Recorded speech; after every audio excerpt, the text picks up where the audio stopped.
Suasana kampus hari itu terasa lebih sibuk dari biasanya. Tugas besar mata kuliah komunikasi antar budaya membuat semua mahasiswa harus bergegas membentuk kelompok. Dalam hiruk-pikuk itu, takdir mempertemukan dua teman yang sebenarnya tidak terlalu akrab.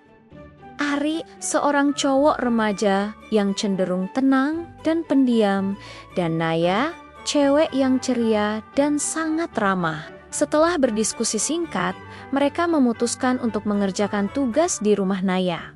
Katanya, suasana di sana lebih nyaman dan kondusif untuk berpikir. Setibanya di rumah Naya, Ari langsung merasakan aura hangat dan penuh kehidupan. Belum sempat mereka membuka laptop untuk memulai pekerjaan. Tiba-tiba terdengar suara langkah kaki kecil yang berlari-lari dari arah lain. Dua anak laki-laki muncul dari balik dinding. Mereka adalah Riko dan Rian, adik kembar Naya.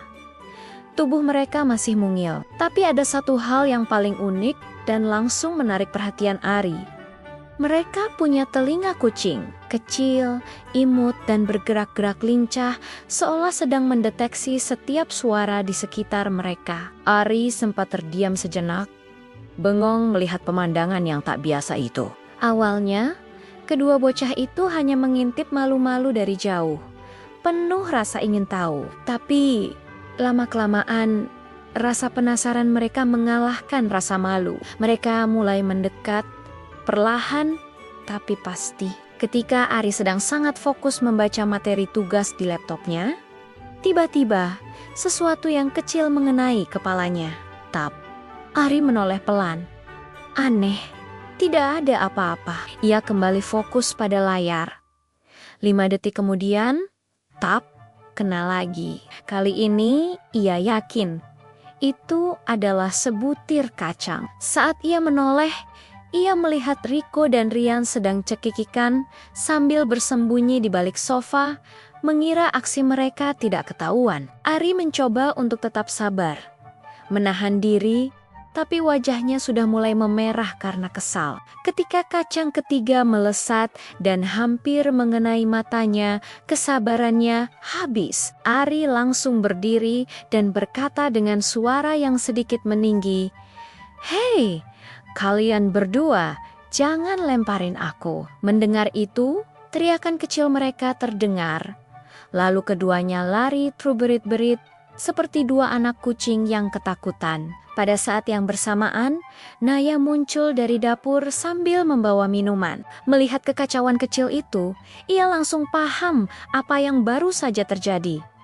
"Riko, Rian, kesini sekarang!" Kedua adiknya langsung panik. Mereka berlari keliling ruang tamu, dikejar oleh Naya yang sudah marah setengah mati. Suasana jadi benar-benar kacau, mirip seperti adegan dalam film kartun. Ari hanya bisa berdiri mematung di tengah-tengah, bingung antara harus membantu Naya atau membiarkannya. Akhirnya, dengan satu gerakan cepat, Naya berhasil menangkap kerah baju keduanya. Ia berjongkok dan menatap mereka dengan tatapan serius. "Apa yang kakak bilang tentang mengganggu tamu? Minta maaf sekarang juga." Riko dan Rian menundukkan kepala mereka dalam-dalam. Telinga kucing mereka pun ikut merunduk lemas, membuat mereka terlihat semakin lucu dan menggemaskan. Dengan langkah pelan, keduanya berjalan ke arah Ari. "Maaf ya kak, kami cuma mau bercanda," kata Riko. "Iya kak, jangan marah ya," tambah Rian dengan suara lirih. Melihat tingkah mereka yang begitu polos dan menggemaskan, rasa jengkel Ari seketika hilang. Ia pun tersenyum dan ikut berjongkok agar sejajar dengan mereka. "Sudah, aku maafin kok, tapi lain kali jangan lempar kacang lagi ya. Kalau mau kenalan, kan bisa ngomong langsung." Wajah kedua bocah itu langsung bersinar cerah. Telinga kucing mereka langsung berdiri tegak seperti antena yang menangkap sinyal gembira. Untuk mencairkan suasana, Ari membuka tasnya dan mengeluarkan 2 bungkus coklat. "Ini buat kalian, tapi janji ya, jangan nakal lagi." Seketika itu juga, Riko dan Rian bersorak gembira. Mereka melompat-lompat dan tanpa ragu langsung memeluk Ari. Seperti anak kucing liar yang akhirnya jinak. Naya yang tadinya masih terlihat kesal, akhirnya tidak bisa menahan tawa melihat adegan itu. Setelah kejadian itu, suasana kerja kelompok mereka tidak lagi kaku. Riko dan Rian selalu berada di sekitar Ari. Kadang duduk manis di sebelahnya sambil menonton, kadang memanjat ke punggungnya seolah sedang mendaki gunung. Di satu momen, Rian bahkan dengan manjanya minta digendong. Ari yang awalnya ragu, akhirnya luluh juga dan mengangkat tubuh mungil itu.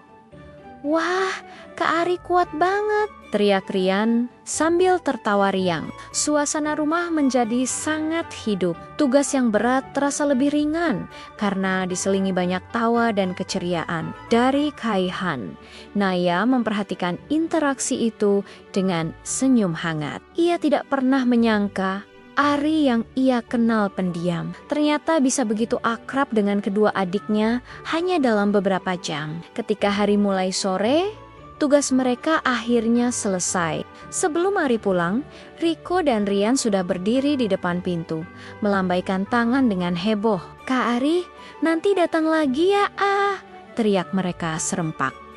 "Bawa coklat lagi ya." Ari tertawa sambil mengacak rambut mereka. "Iya, nanti aku datang lagi, tapi kalian janji jangan nakal ya." Hari itu, kerja kelompok yang awalnya terasa biasa saja berubah menjadi salah satu hari paling ramai, lucu, dan menyenangkan bagi Ari. Bahkan tanpa disadari, hubungan antara Ari dan Naya pun menjadi jauh lebih dekat karena kejadian itu. Siapa sangka semuanya berawal dari sebutir kacang kecil yang dilemparkan oleh dua bocah bertelinga kucing. Terima kasih sudah menonton. Jangan lupa like, komen, dan subscribe ya. Sampai jumpa di video berikutnya.